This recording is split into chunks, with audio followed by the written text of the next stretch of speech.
Hello and welcome to NC Exclusive. I am Benga Aborowa. We have a very special guest today. His name is His Excellency Mr. Abdulla Shahid. He is widely recognized as an exceptional politician and a seasoned diplomat with a long and distinguished career serving in both the government and legislature of Maldives. Since his appointment as Minister of Foreign Affairs in 2018, for the second time, Mr. Shahid has worked incessantly to reposition Maldives as a responsible and respected member of the international community by renewing previously strained relationships and building new ones, both in the bilateral and the multilateral domains. He has reinvigorated the country's efforts in the multilateral arena and led national efforts to rejoin the Commonwealth after a 4-year hiatus. As a strong advocate for gender equality, he is credited with achieving gender parity amongst the country's diplomatic heads of missions for the first time, as well as in the country's foreign service. Mr. Shahid's illustrious parliamentary career spanned 25 years, during which time he participated in and oversaw major legislative progress and reform. He was a member of Parliament for 5 consecutive terms from 1994 to 2018. Mr. Shahid holds a master's degree in international relations from the Fletcher School of Law and Diplomacy at Tufts University and completed his undergraduate degree in political science and government at the University of Canberra. On the 7th of June 2021, Mr. Abdulla Shahid was overwhelmingly elected as president of the 76th session of the United Nations General Assembly, garnering 143 votes out of the 191 ballots, being the first president-elect of the General Assembly from the Maldives in the 75-year-old history of the United Nations and in 55 years since the Maldives became a United Nations member. Our guest today is His Excellency Abdulla Shahid, President of the 76th United Nations General Assembly. Congratulations on your elections as President of the 76th session of the United Nations General Assembly. Mr. President. Thank you very much, Venga. It's a great pleasure and an honor to be on this program today. We're happy. Thank you for that very kind introduction. We're happy to have you too, Mr. President. Now, your tenure started in unprecedented times in the middle of a global pandemic. How would you describe your time in office so far? It's not the most good time a diplomat would look for to be the President of the General Assembly. But it's a challenging time. It's a time when one would want to do what little you can to make sure that you contribute to upliftment of humanity. And that is why I chose a presidency of hope as the theme for my presidency. I wanted to give a message of hope to the people of the world who have gone through over 20 months of despair, death, devastation, and frustration. Each one of us have lost loved ones. Each one of us have gone through so many difficulties. And I wanted to give that message of hope. I wanted to ask the leadership of the countries to tell their people that together we will be able to have a better tomorrow, that we have the capacity, we have the technology, we have the means to collectively, through the United Nations, lift ourselves up for a better tomorrow. And that is what I wanted to do. Mr. President, I'm happy you mentioned the theme hope, because in your inaugural address to the United Nations General Assembly, you said you will pursue 5 rays of hope that will direct the efforts of the 193-member General Assembly this year. Can you please talk us through these 5 pillars of hope that will guide your presidency? That is right. I wanted to build my presidency on 5 rays of hope. And number 1, of course, is recovering from COVID-19. I believe that we need to recover from this pandemic if we want to move from where we are today. If we want humanity to survive, we need to recover from this pandemic. And in order to recover from the pandemic, The way out is vaccination. We need to vaccinate the world. In my inaugural speech, I spoke about vaccinating the world. And I sincerely believe that the international community has the means of vaccinating the world. It is totally unacceptable that some of the countries in the developing world, especially in Africa, are able to get only 5% of its population vaccinated, while in other parts of the world, especially in the developed countries, we are going for the booster jab. This is unacceptable. And I want to address this vaccine gap. I'm convening a high-level meeting in January the 13th, to bring the countries together, the leadership of countries together, with vaccine producers, with civil society, with other international partners who are involved in vaccine production, distribution, to give that confidence to the people that yes, we can and we will vaccinate the world. Number two, of course, is rebuilding sustainably.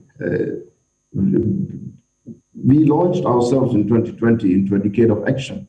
However, the pandemic has totally taken us off rail. We are unable to keep our targets for the SDGs. The 2030 agenda has been derailed. The decade of action which we came promising for our people is not achievable at this point in time. Once again, for the least developed countries, small island states and the landlocked countries and the LDCs, what is happening is that the meager resources that we had in order to achieve the SDGs in our national budgets have been channeled to combat the pandemic. And we need at this point in time to reorient ourselves to rebuild sustainably.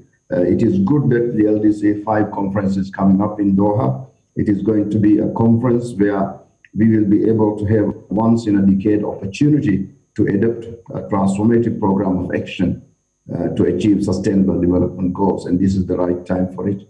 And I'm going to concentrate on it. My third ray of hope is responding to the needs of the planet. We can feel, we can see our Mother Earth in pain. We can see that glaciers are melting, forest fires are raging, desert is expanding, sea levels are rising, unprecedented floods are taking place, storms are raging much stronger than it used to. These are clear signs of what consequences come to Mother Earth. We need to respond to the needs of the planet. And during my presidency, it is a very pleasant coincidence that 5 major international conferences on climate is coming up. I come from a very small, low-lying island state, and for me, the issue of climate change and responding to the needs of the planet is an existential issue, and therefore my presidency will concentrate on attending to the needs of the planet. I will be convening a high-level meeting in July next year to bring countries together once again to take stock of the 5 major conferences that are going to be held and see where we have succeeded, where we have not, and why we have not, and what needs to be done. The fourth ray of hope is respecting the rights of all. In the United Nations and in the international community, the rights approach has to be always highlighted. And during the pandemic, for example, when countries went into lockdown, whether it is global north or global south, for example, women and girls suffered most. Domestic violence increased and many other things. Children were left behind because they couldn't attend school. the psychological impact of it on children and vulnerable groups were immense. The rights, human rights needs to be right center and of our agenda, and I want to concentrate on it, especially on gender. It would take 135.6 years if the current trajectory for gender balance is going to be maintained. And that is not acceptable for me. I will do whatever little that I can to make sure that this issue of gender is going to be always at the center of our debate. I have proposed that my office will be gender balanced. I have achieved that, including at the senior level. I have a gender balanced office. I've also pledged that I will not participate in any panel that is not gender balanced. I have kept that promise and I intend to keep it. I'm also in touch with women leaders around the world to give the message of hope to young women and girls that they can achieve their aspirations. And the other priority is youth. Today we have 1.8 billion youth around the world. And this is the largest youth population that humanity has ever seen. And we need to make sure that youth is engaged in multilateralism and they understand what multilateralism is about, what peaceful settlement of disputes is, of conflict is. And for that, I'm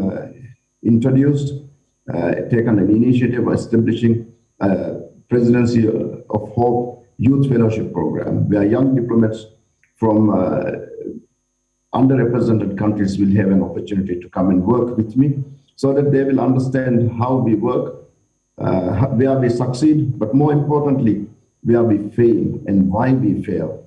And they will, when they become leaders in their countries, and it is time for them to decide and make decisions, they will understand what multilateralism is all about.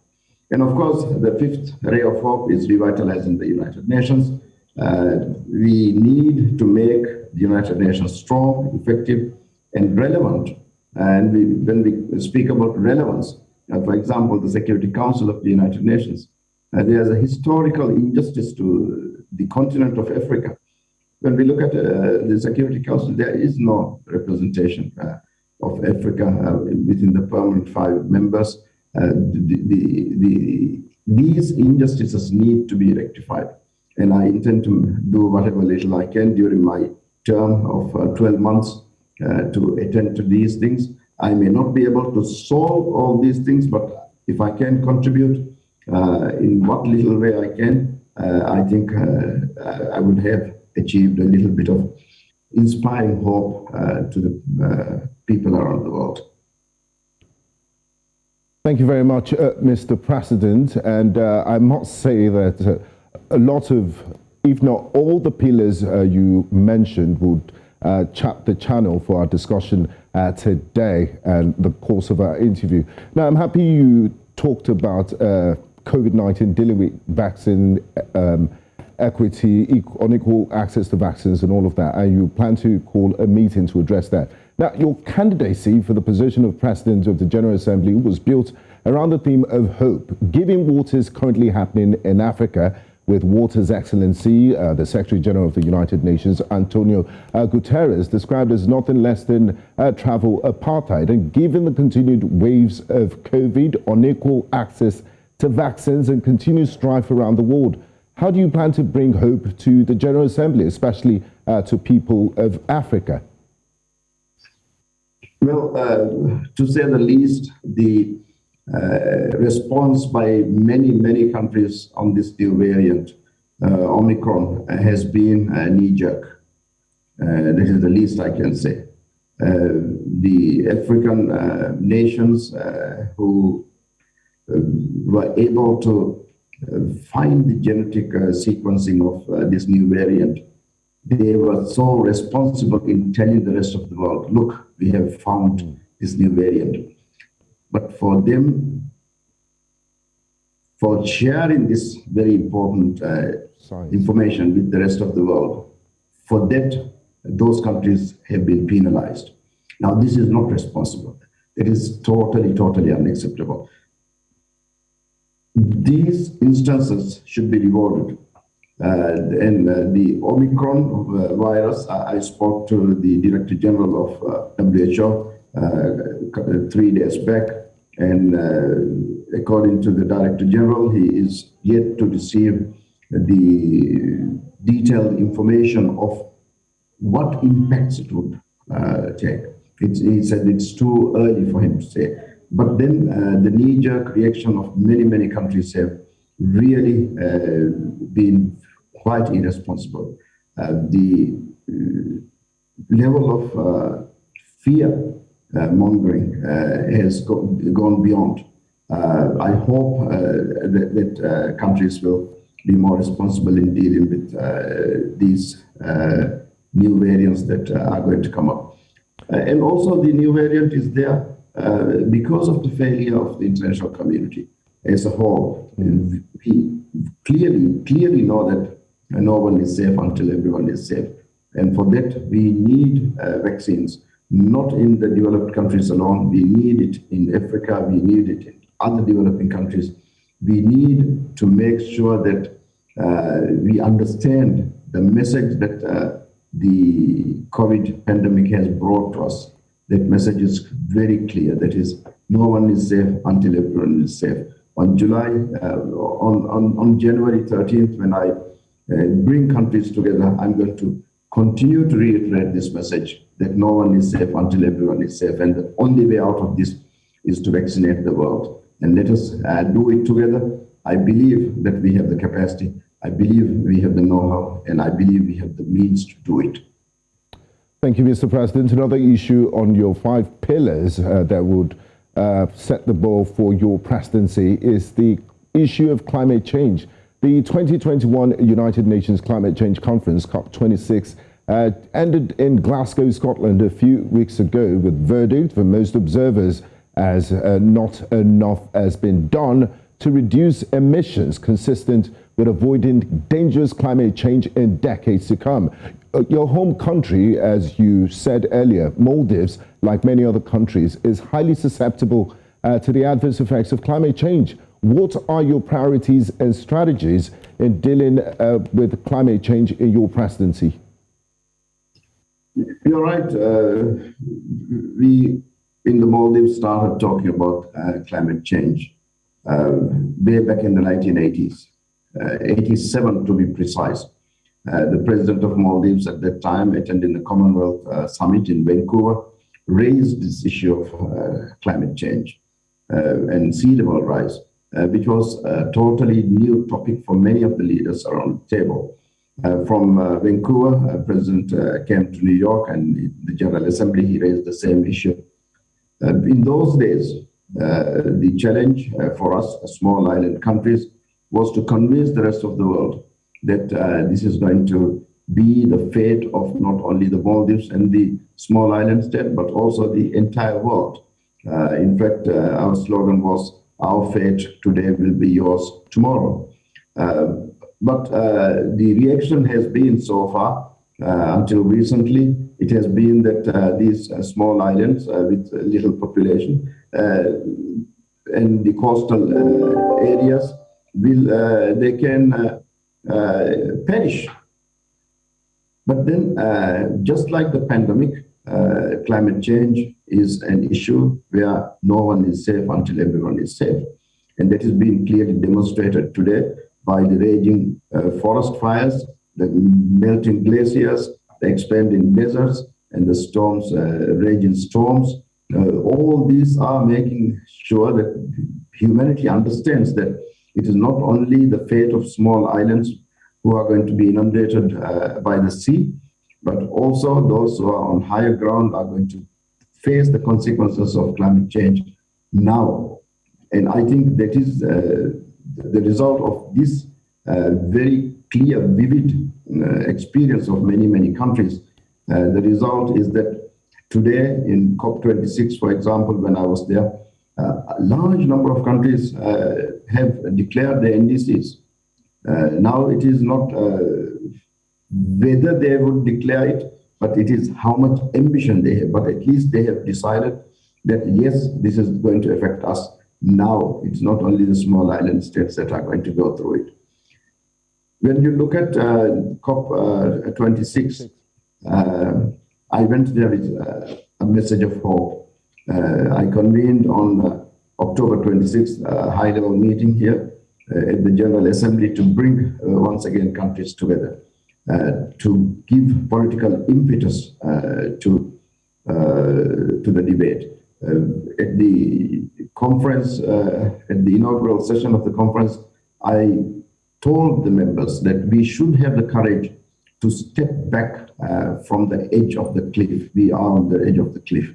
We should have the political strength, political courage to step back before we go off the cliff.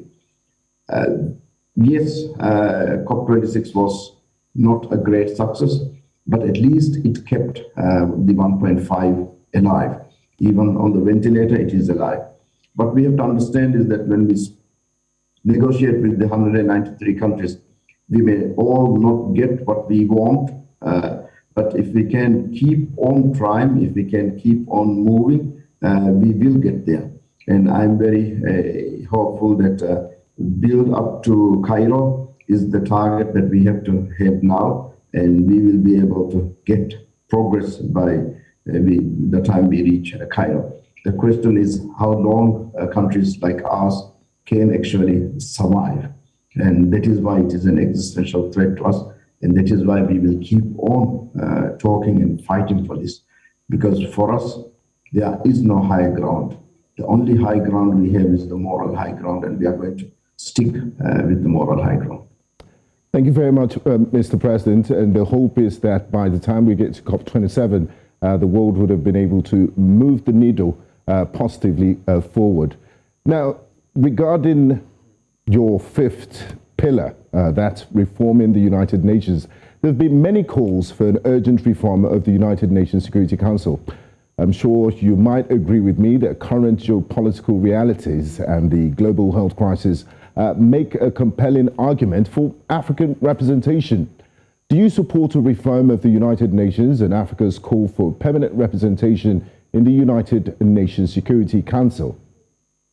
As the President of the General Assembly, I can't take part in this debate. I facilitate the debate, but it is a reality that the Security Council needs to reflect the current realities of the world. It cannot go on the way it is been. It was formed in 1945 and later with the expansion which was agreed in the 1960s. We need to move forward. When the agenda item on expansion and revitalizing reform of the Security Council was included in the General Assembly agenda, one amongst the 10 countries who initiated it was Maldives, and Maldives took part as the initiator of this agenda item resolution, because we believe that we need to move forward. And the irony of the whole thing is, and it's coming down to be very, very sad, because when this agenda item was included in the agenda of the United Nations, I was only 19 years old. And now I'm presiding over the General Assembly, and still the matter is there. So if there's anything I could do to make it happen, I will do. But unfortunately, as the President of the General Assembly, I can only facilitate.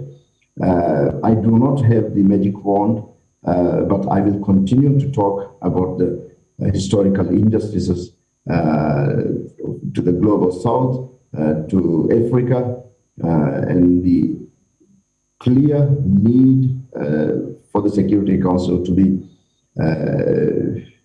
reflecting the current realities of the international community. Thank you very much for your acknowledgement, Mr. President. Now, terrorism is a global phenomenon and a genuine threat to peace and stability in some parts of Africa, especially the Sahel region as we speak. The Comprehensive Convention and International Terrorism Treaty has been under negotiation for many years now, and as we speak, Mr. President, consensus is yet to be reached. How important is this in the global fight against terrorism, and are you hopeful a consensus might be reached under your presidency? The need for clear messaging by the United Nations is of great importance today, and as it has been always. The longer we delay agreement on the terrorism treaty, the convention that is being negotiated in the Sixth Committee, the more mixed messages the international community sends to terrorists, that the international community's inability to come together, that message is not what we should be sending right now. We should be sending a stronger message of unity and solidarity of the international community, of intolerance to any forms of terrorism. My first General Assembly session here at the United Nations was when I was much, much younger, in 1988. And I participated in, attended the Sixth Committee, which is the legal committee which deals with these issues. And it is heartbreaking to see that I come back after so many years and see the same convention being negotiated in the same committee and with no progress.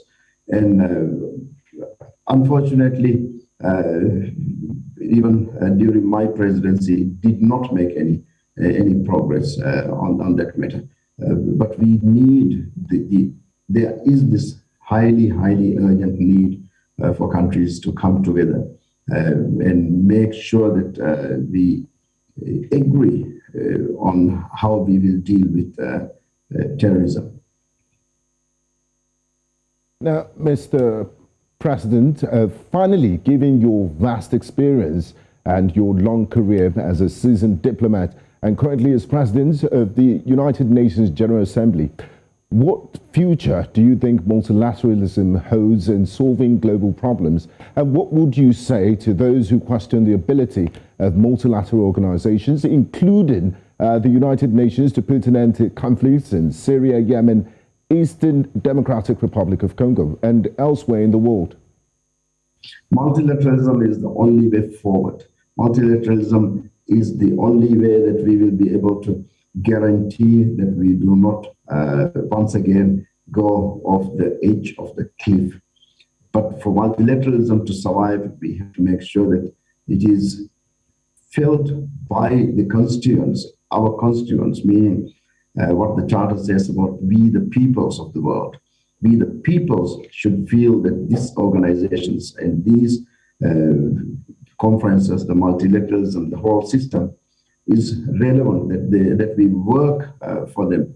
And in order for that to happen, we need to be working, responding on time. We should be responding with clarity.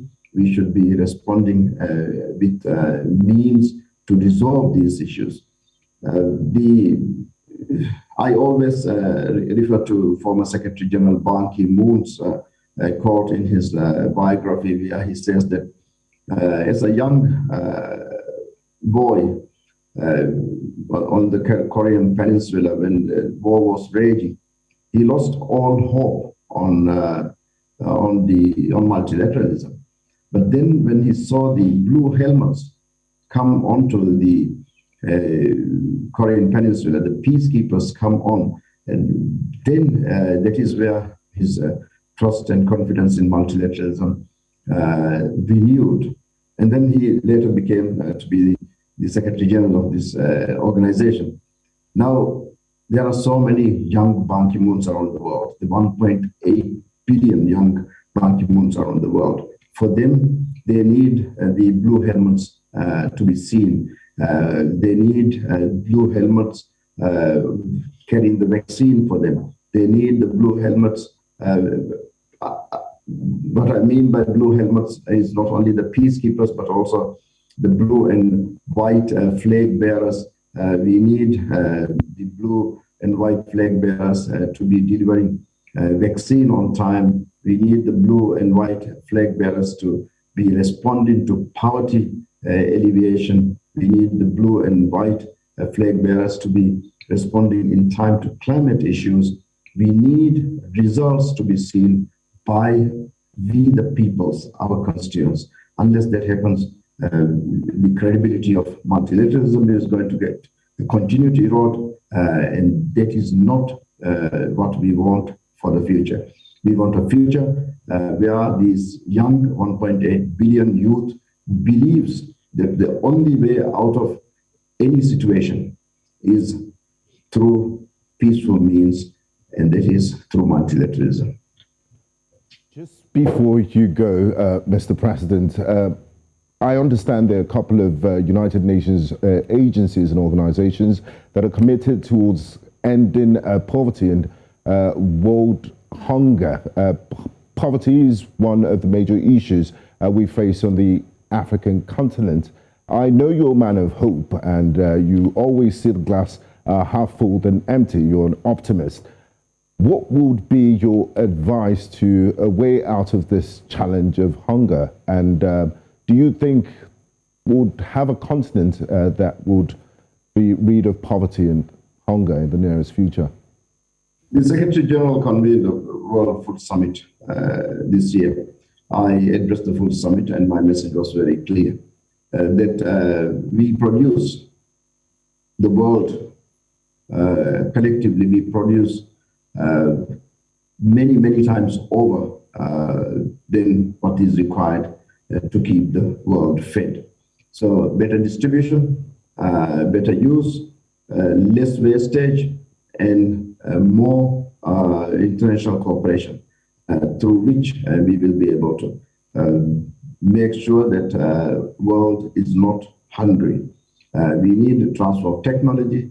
We need financing to the LDCs to be given at affordable ways so that the LDCs will not continue to pile up debt and then continue to go hungry.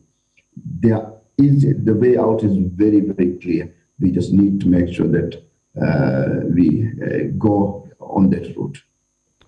Mr. President, I would like to say a very big thank you to you. It's been an absolute pleasure talking to you, Your Excellency. Thanks for taking time out to talk to us on News Central TV here in Lagos, Nigeria. We do appreciate your time.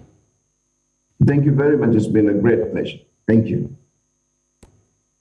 And that's it on today's edition of NC Exclusive. Our guest has been His Excellency Ambassador Abdulla Shahid, the 76th President, the President of the 76th session of the United Nations General Assembly, and Benga Aborowa. Until next time, an NC Exclusive.